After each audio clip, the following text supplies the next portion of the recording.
Hello friends, Unix operating system के lecture number 5 में आपका स्वागत है। आज हम लोग कुछ बेसिक जो क्वेश्चन है ऑपरेटिंग सिस्टम से रिलेटेड उस पर डिस्कशन करने जा रहे हैं। ज़्यादातर बच्चों को कन्फ्यूजन होता है कि ये ऑपरेटिंग सिस्टम डॉस है, यूनिक्स है, लाइनक्स है, विंडोज़ है, अलग अलग वर्जन है, आखिर इनका इतनी आवश्यकता क्यों पड़ी? इतने अलग अलग टाइप के ऑपरेटिंग सिस्टम बनाने की क्या आवश्यकता है? एक सिंपल ऑपरेटिंग सिस्टम बना तो उस पर काम होता, लेकिन समय समय पर इसमें लगातार बदलाव हो रहे हैं। आखिर इसमें ऐसा क्या अंतर है? तो ज़रा सा समझने की कोशिश करेंगे। देखिए, कंप्यूटर के हार्डवेयर की बात करें तो हमारे पास 4 ही डिवाइस हैं। इनपुट डिवाइस, सीपीयू, मेमोरी में प्राइमरी सेकेंडरी दोनों ही मेमोरी आ जाएंगे, और इसके बाद आउटपुट। किसी भी कंप्यूटर हार्डवेयर में यही सारे डिवाइस हैं, और इसमें थोड़ा सा और अगर हम बढ़ाएं तो कम्युनिकेशन डिवाइस के लिए आ जाएंगे, जो इंटरनेट के साथ जोड़ने में मदद करते हैं, जो फिजिकल डिवाइस है जिसमें मॉडेम है, हब है, स्विच है, ये सब नेटवर्किंग के पार्ट हैं, वो आप समझेंगे। अभी हम जरा से देखने की कोशिश करें कि ये जो डिवाइस बनाए गए इनके बीच आपसी कम्युनिकेशन कैसे होगा। तो आपसी कम्युनिकेशन के लिए ये जो आर्किटेक्चर डिज़ाइन किया गया सीपीयू का, उसी कंपनी, जैसे इंटेल ने सीपीयू बनाया तो इंटेल ने ही इंस्ट्रक्शन सेट दिया इनको, और वो इंस्ट्रक्शन सेट निश्चित रूप से बाइनरी कोड है। उस बाइनरी कोड के आधार पर इनपुट डिवाइस का पोर्ट नंबर कैसे एक्सेस करेंगे, आउटपुट को कैसे डेटा ट्रांसफ़र करेंगे, मेमोरी के किस लोकेशन पर जाएगा, मेमोरी की कैपेसिटी कितनी होगी, ये सारा कुछ डिपेंड करता है इस सीपीयू पर। एक्चुअल में सीपीयू की हम बात करें तो हम सीपीयू पूरे बॉक्स को बोलते हैं, लेकिन एक्चुअल में सीपीयू तो उसके अंदर के माइक्रो प्रोसेसर की बात है, सेंट्रल प्रोसेसिंग यूनिट। और इस प्रोसेसिंग यूनिट की कैपेबिलिटी पर पूरा का पूरा कंप्यूटर का हार्डवेयर आर्किटेक्चर डिज़ाइन होता है। और ये आर्किटेक्चर की कहानी शुरू होती है 1980 के आसपास। 1980 में हम जानते हैं कि हमारे पास सीपीयू इंटेल ने बनाया था 8088। अब ये जो 8088 प्रोसेसर बनाया गया, इनकी एड्रेसिंग कैपेसिटी थी 20 एड्रेस लाइन था, मतलब 2 to power 20 equal to 1 MB। मतलब इस मेमोरी के द्वारा जो एड्रेस एक्सेस किए जा सकते थे वो निश्चित रूप से एड्रेस लाइन पर ही होगा, वो मैक्सिमम लिमिटेशन होगा। तो ये 0 टू 1 MB का जो लोकेशन था, यही रेंज था इनके मेमोरी का, और ये फुल मेमोरी की बात करता था।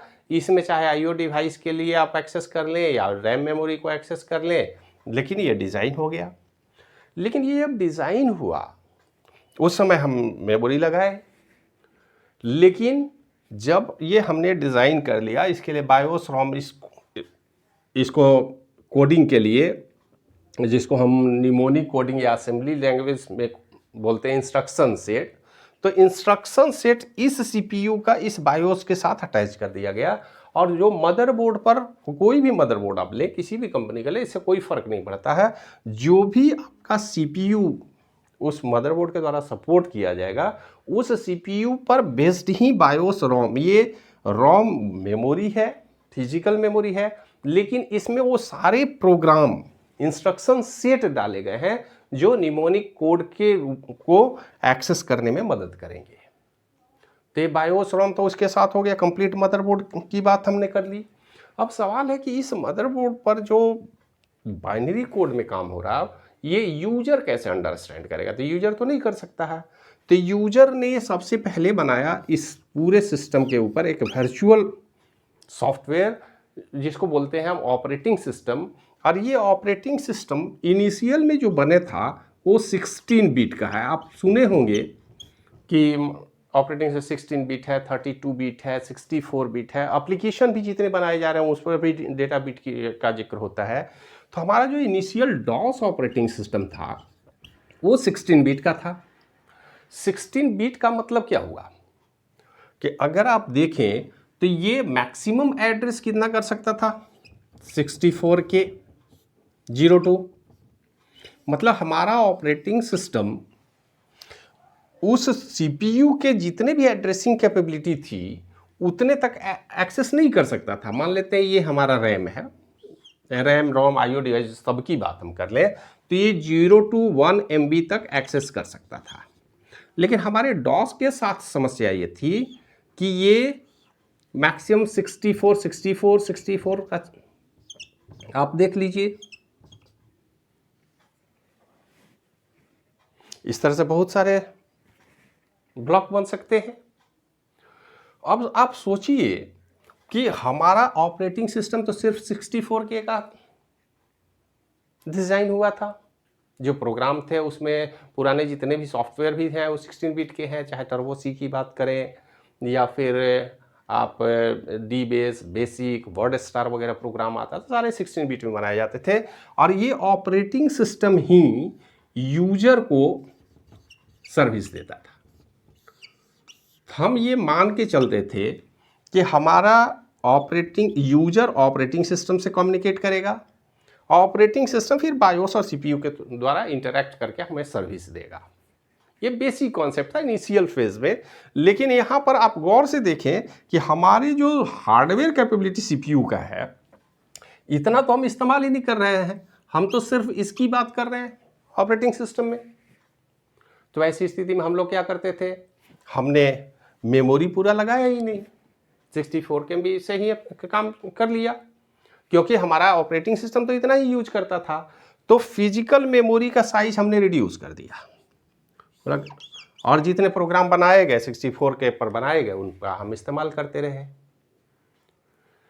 लेकिन बाद में हमने ऐसा महसूस हुआ कि हमारे जो सीपीयू के प्रोसेसर हैं, सीपीयू जो लगा हुआ है वो तो 1 MB लोकेशन तक एक्सेस कर सकता है। तो क्यों नहीं हम ऐसा करें कि यहां पर जो ऑपरेटिंग सिस्टम है इसको थोड़ा सा इसमें हम मॉडिफिकेशन कर दें तो आपको समझ में आएगी।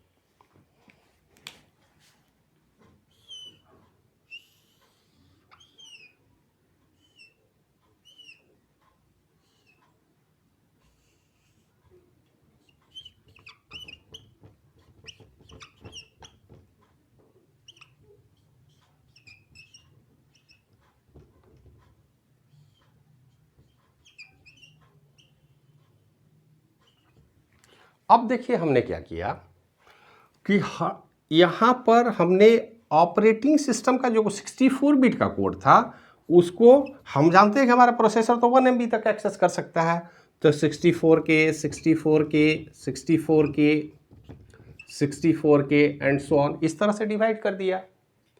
तो अब इससे क्या फ़ायदा हुआ कि अब जो यहाँ पर यूजर है वो यूजर इससे एक्सेस कर सकता है, वही यूजर दूसरे ऑपरेटिंग सिस्टम को भी एक्सेस कर सकता है। मतलब यूजर हमारा एक ही है, आप इस तरह से बल्कि लिख लें।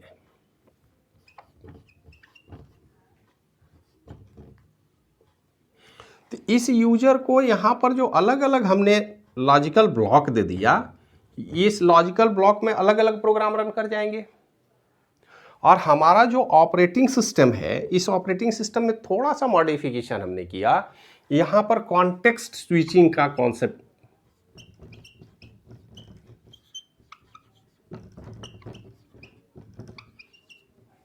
मतलब कॉन्टेक्स्ट स्विचिंग से, क्योंकि इनकी कैपेबिलिटी बहुत है तो उतने सारे मेमोरी को हम अलग अलग अगर डॉस के कर्नेल या सेल से हम कम्युनिकेट करें तो ये कॉन्सेप्ट आ गया मल्टीटास्किंग।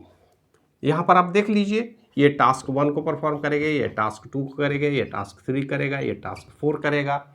तो इस तरह से डॉस में थोड़ा सा एक्सटेंशन हमने किया और बना लिया विंडोज।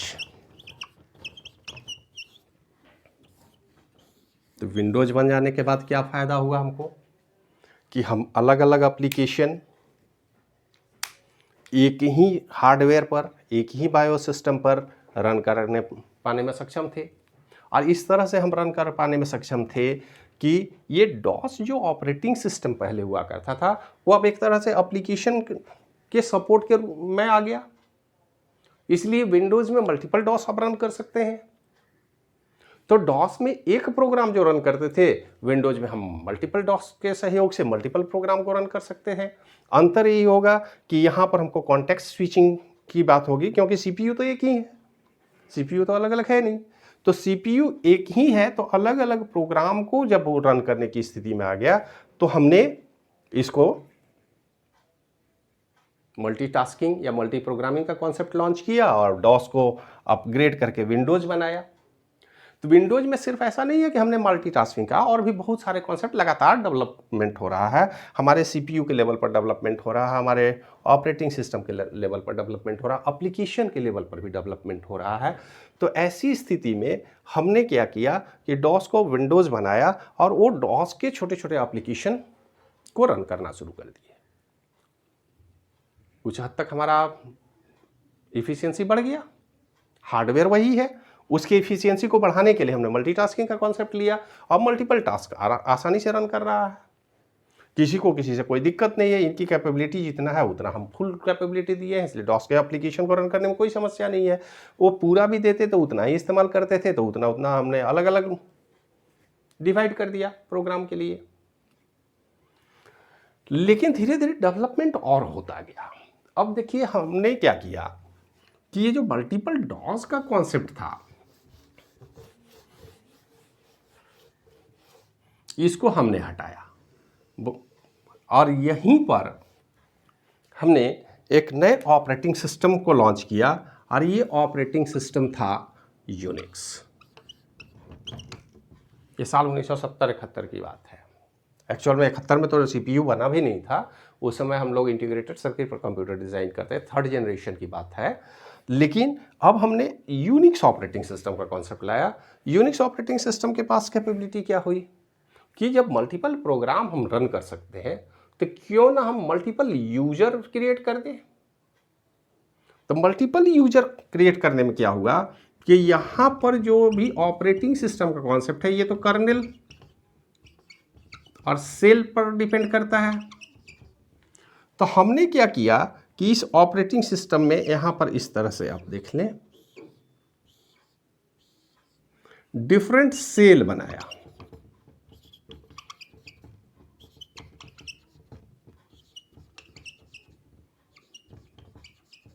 और यहाँ पर अलग अलग यूजर बना दिया, user 2, user 3, user 4 and user n। अब यहाँ पर बच्चों को कन्फ्यूजन होती है कि आखिर विंडो तो हमारा सपोर्ट कर ही रहा था अलग अलग प्रोग्राम को, तो फिर यूनिक्स बनाने की क्या ज़रूरत हुई, यूनिक्स हमने क्यों बनाया। तो देखिए जब डॉस आया था तो हमने आपको बताया कि डॉस का लिमिटेशन तो इतना ही था, 16 बिट का एप्लीकेशन है वो। तो बड़े प्रोग्राम को, सॉफ्टवेयर में भी तो डेवलपमेंट हुई, स्टैंड एलोन पर्सनल कंप्यूटर बना तो छोटे छोटे प्रोग्राम आए, प्रोग्राम बनाना लोगों ने शुरू किया।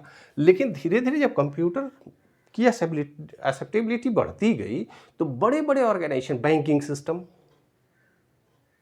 आप सोचिए banking system, railway reservation, air traffic control system, इसमें जब प्रोग्राम बनाए गए तो प्रोग्राम इतने बड़े होने लगे कि 64K में आएंगे नहीं, तो फिर मल्टीटास्किंग का मतलब क्या रह जाएगा।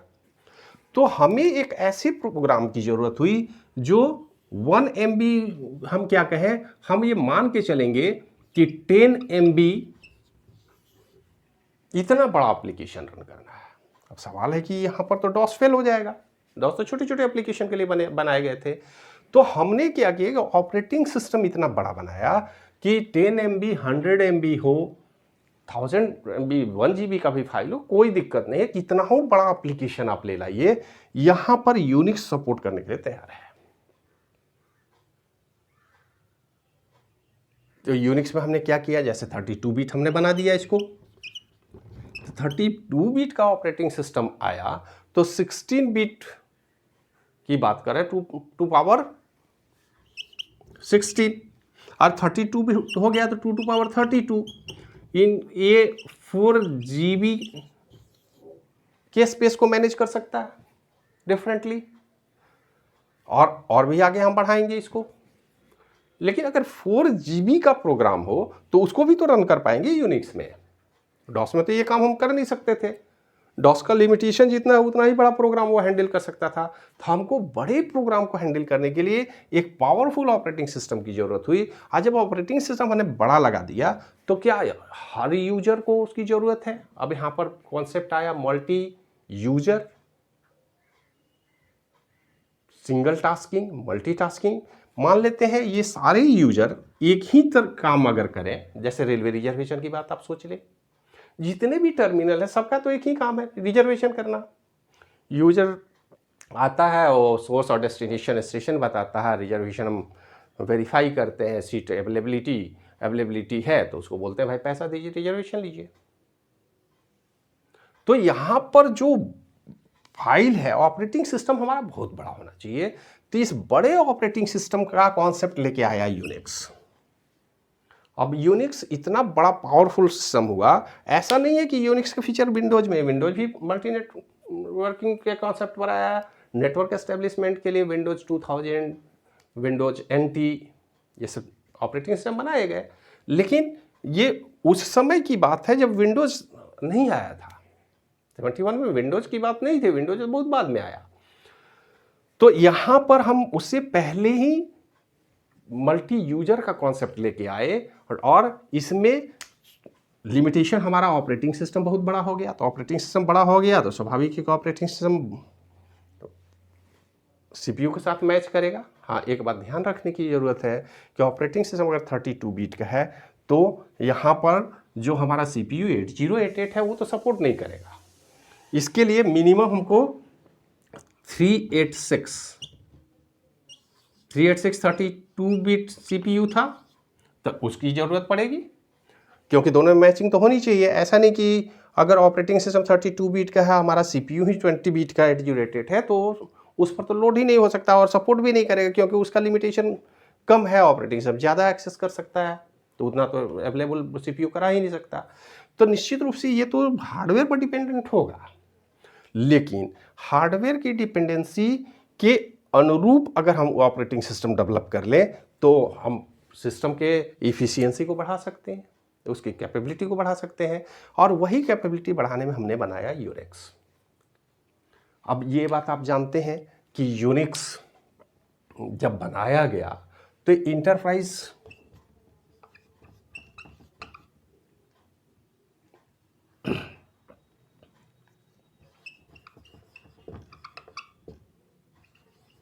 इंटरनेशनल ऑर्गेनाइजेशन थी, जिसमें HP का नाम आता है, इसमें आपको इंटेल भी था। तो बड़े बड़े ऑर्गेनाइजेशन ने मिलकर के यूनिक्स को डेवलप किया और बड़े बड़े प्रोग्राम को एक्सेस करने की बात हुई।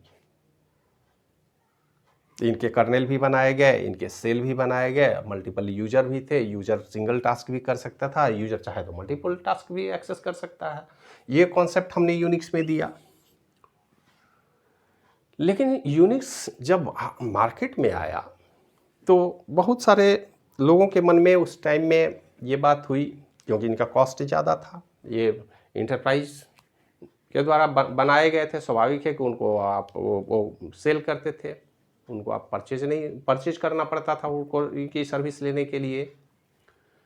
तो उस समय में यूनिक्स के कर्नेल के डेवलपमेंट के लिए विचार किया गया कि कुछ ऐसे रिसर्च स्कॉलर आए जिनके मन में बात आई कि इस प्रोग्राम पर, ये सारे C लैंग्वेज में लिखे गए थे प्रोग्राम, तो उन्होंने सोचा कि क्यों नहीं हम छोटे लेवल पर कुछ ऐसा प्रोजेक्ट बनाएं जो बच्चों के लिए, रिसर्च स्कॉलर के लिए उपलब्ध हो, फ्री ऑफ कॉस्ट हो, क्योंकि सीखने के लिए बच्चों के पास बहुत ज़्यादा पैसा होता नहीं है, और उनको इस नए टेक्नोलॉजी पर काम करने के लिए तो पूरा कोड चाहिए कि आपने अभी तक क्या क्या बनाया है, इसमें कर्नेल को कैसे लिखा है, ताकि उसमें कुछ मॉडिफिकेशन किया जा सके।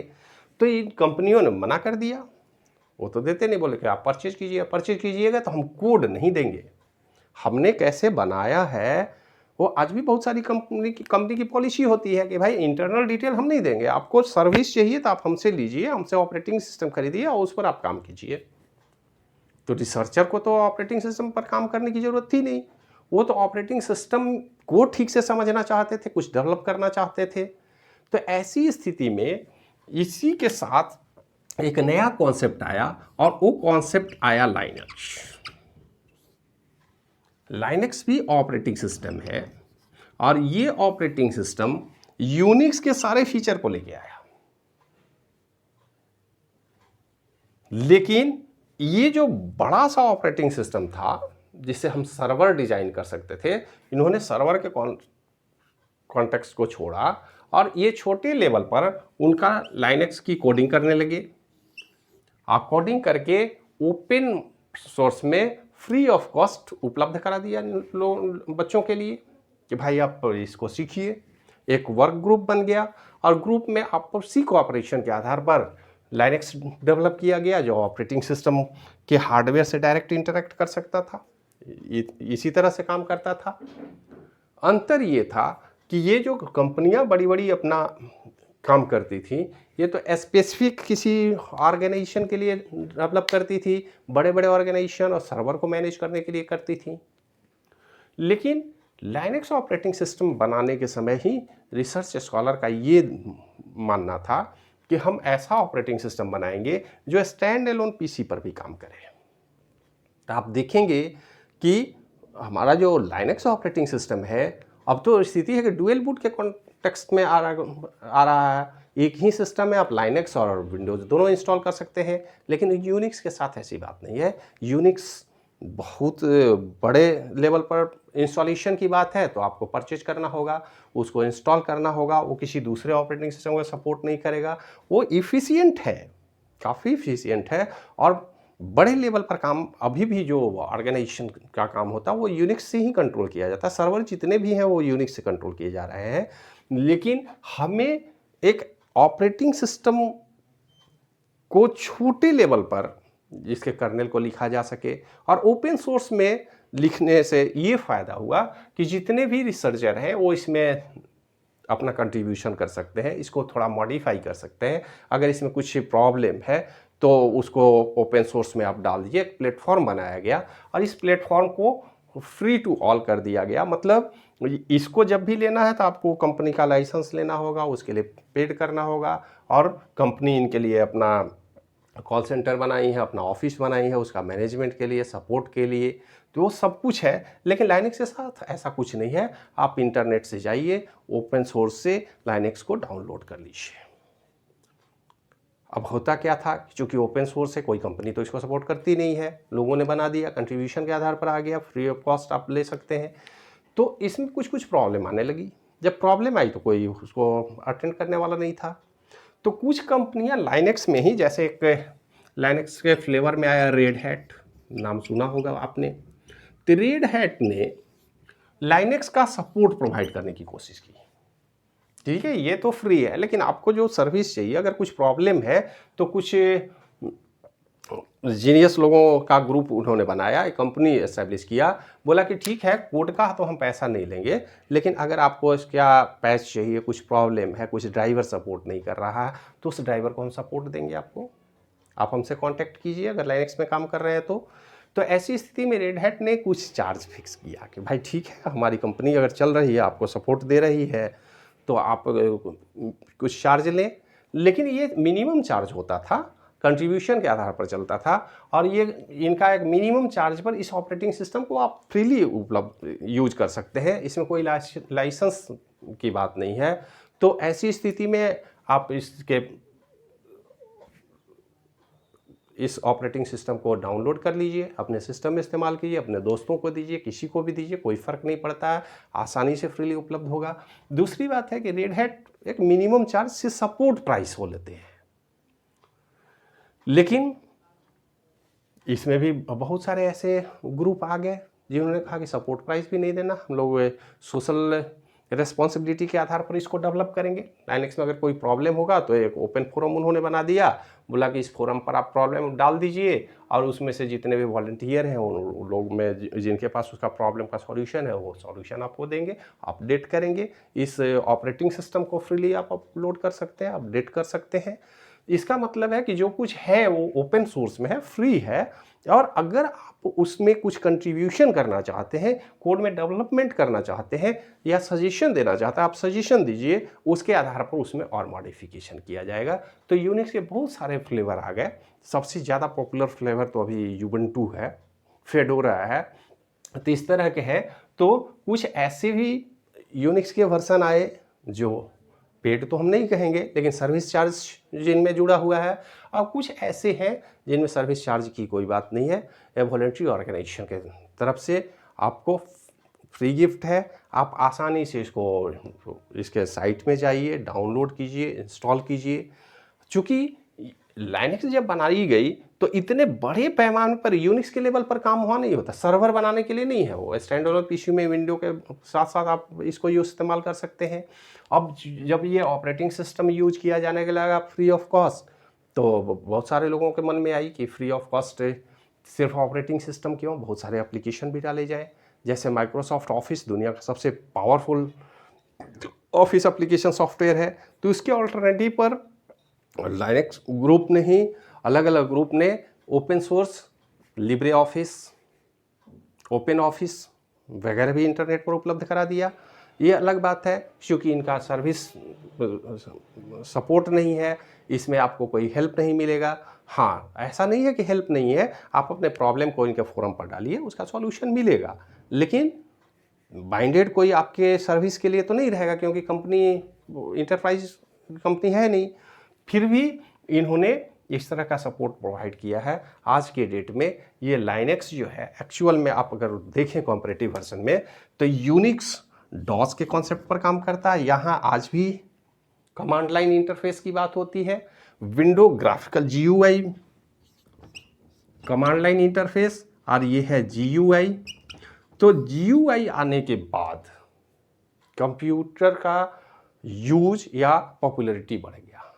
कोई भी पर्सन, कोई भी बच्चा आसानी से अगर कंप्यूटर को हैंडल कर पाता है, तो due to graphical user interface. अब ये ग्राफिकल यूजर इंटरफेस एक्चुअल में आए तो कमांड लाइन इंटरफेस से ही है।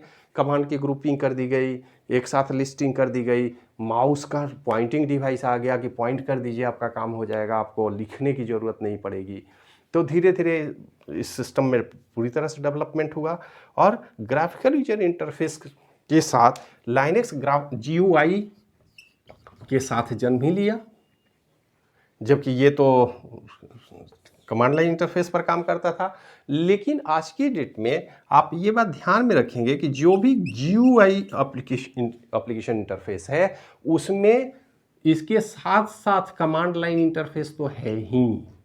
कमांड लाइन इंटरफेस यहाँ भी काम करेगा। आप लाइनक्स में है तो ऐसा नहीं है कि सेल कमांड नहीं रन कर सकते, कर सकते हैं, वो सपोर्ट तो है ही, क्योंकि कमांड लाइन इंटरफेस के ऊपर ही तो ग्राफिकल यूजर इंटरफेस लगाई गई है, उसके अपर लेयर में है, ताकि आपको सुविधा हो, यूजर की फैसिलिटी के लिए बनाई गई है। तो यहाँ पर ग्राफिकल यूजर इंटरफेस और कमांड लाइन इंटरफेस दोनों ही तरह से काम होता है। यहाँ पर कमांड लाइन इंटरफेस ओनली काम करता है जैसे डॉस में, लेकिन इसमें भी कुछ कुछ एप्लीकेशन में छोटे लेवल पर अलग अलग command graphical user interface provide किए गए, लेकिन सफिशिएंटली, चूंकि ये सर्वर मैनेज करने के लिए बनाया गया है, बड़े एप्लीकेशन के लिए बनाया गया है, तो इसमें ग्राफिकल यूजर इंटरफेस उतना पॉपुलर नहीं है, क्योंकि कमांड लाइन से ही इनको कंट्रोल कर दिया जाता है। इसमें कमांड, चूंकि डायरेक्ट यूजर की एंट्री है नहीं, ये तो मेंटेनेंस मैनेजमेंट के लिए है, और यूजर अपने लेवल पर छोटे छोटे ग्राफिकल इंटरफेस प्रोवाइड कर दिए गए। तो यूनिक्स में भी कुछ लेवल पर ग्राफिकल यूजर इंटरफेस प्रोवाइड किए गए हैं, लेकिन यूनिक्स बड़े लेवल पर, सर्वर के लेवल पर अभी भी काम करता है। और सर्वर, वेब सर्वर की बात हो, फाइल सर्वर की बात हो, डिवाइस सर्वर की बात हो, प्रिंट सर्वर की बात हो, ये इस तरह के लार्ज स्केल पर जो काम किए जा रहे हैं वो यूनिक्स ऑपरेटिंग सिस्टम पर काम हो रहे हैं। लेकिन स्टैंड अलोन पीसी और इसमें यूनिक्स के सारे फीचर लाइनक्स में उपलब्ध हैं। लेकिन एक बात ध्यान में रखेंगे कि लाइनक्स बिल्कुल अलग तरीके से बनाया गया है, इससे इसको डायरेक्ट कोई लिंक नहीं है। ऐसा नहीं है कि इसके कर्नेल का सारा कोड यहाँ मिलेगा, यहाँ इनका कर्नेल बिल्कुल अलग लिखा हुआ है, इन्होंने अपने से डेवलप किया है और इससे मेल खाने वाली बात नहीं है। लेकिन हाँ, सर्विस जो यूनिक्स में उपलब्ध है वो सारी सर्विसेज लाइनक्स पर भी उपलब्ध है। छोटे छोटे एप्लीकेशन के रूप में आ गया, इसलिए आप देखेंगे कि हर छोटे, आप तो मोबाइल में भी कोडिंग लाइनक्स सपोर्ट के द्वारा बनाया जा रहा है, और छोटे छोटे एप्लीकेशन ठीक उसी तरह से जैसे आप सॉफ्टवेयर में भी देखें, धीरे धीरे ट्रेंड बदलता है। सॉफ्टवेयर पहले क्या बड़े बड़े एप्लीकेशन सॉफ्टवेयर बनाए गए, अब बाद में आज की डेट में क्या है, मोबाइल ऐप बनाया गया है, ऐप स्टोर बना दिया गया, छोटे छोटे ऐप। क्योंकि जैसे देखिए बैंकिंग सिस्टम का सर्वर में यूनिक्स रन करेगा, लेकिन बैंकिंग के जो अकाउंट होल्डर हैं, एक पर्सन है, तो उसको उस सर्वर के सारे फैसिलिटी से क्या लेना देना, उनको तो सारे फैसिलिटी से लेना देना नहीं है। हम अगर अकाउंट होल्डर है तो हमको बैंक कैसे चल रहा है उससे क्या लेना देना। हमारे अपने काम के लिए छोटा सा एप्लीकेशन चाहिए, तो हर बैंक ने क्या किया, अपना ऐप डेवलप किया यूजर लेवल पर कि एक यूजर को क्या फैसिलिटी देनी है। आप अपने अकाउंट का डिटेल देख सकते हैं, अपने अकाउंट से दूसरे अकाउंट में डेटा ट्रांसफ़र कर सकते हैं, अपने अकाउंट से पैसा जमा कर सकते हैं, निकाल सकते हैं, अकाउंट की हैंडलिंग कर सकते हैं। मतलब छोटे छोटे लेवल पर जो यूजर का तो लिमिटेशन है वो उतना ही काम कर सकता है, तो उसके लिए छोटा एप्लीकेशन बनाया गया। ठीक यही कॉन्सेप्ट यूनिक्स और लाइनक्स में है कि लाइनक्स अलग अलग फ्लेवर में अलग अलग छोटे छोटे काम के लिए बनाए गए, लेकिन कर्नेल लेवल पर या कमांड लेवल पर वो सारे फीचर लाइनक्स में उपलब्ध हैं जो यूनिक्स में काम करते हैं।